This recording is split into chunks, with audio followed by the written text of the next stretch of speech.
BPL নিলামে সবচেয়ে বেশি আলোচনা নাইম শেখকে ঘিরে ১,১০,০০,০০০।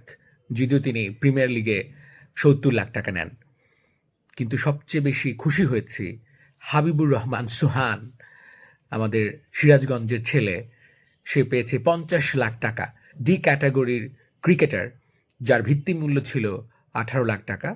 তাকে নিয়ে খুবই প্রতিযোগিতা হবে, এটা খুব আশাই করা হচ্ছিল, কারণ he is now talk of the country, ক্রিকেটের শাইনিং স্টার, রাইজিং স্টার। আমরা দেখলাম যে ৩৫ বলে সেঞ্চুরি দেখলাম।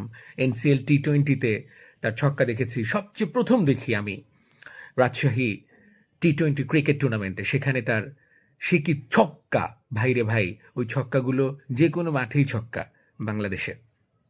এবং জাতীয় দলের ক্রিকেটার, স্পিনার শেখ মেহেদী, তাকে যেভাবে পিটাইছে একের পর এক ছক্কা, আউটস্ট্যান্ডিং ক্রিকেটার। তখনই বুঝছিলাম এ আসলে খেলতে পারবে, টি-20 খেলতে পারবে। টি-20 ওর শরীরে, ওর মনে, ওর কবজিতে, ওর আত্মবিশ্বাসে। সেইটাই লম্বা করা উচিত, এবং ইনিংস যেন ভালো থাকে, সুশৃঙ্খল যেন থাকেন তার জীবন, সব কিছু মিলিয়ে যেন কমপ্লিট প্যাকেজ হয়, গর্ব হয় সিরাজগঞ্জে শুধু না, পুরো বাংলাদেশের। এটাই প্রত্যাশা।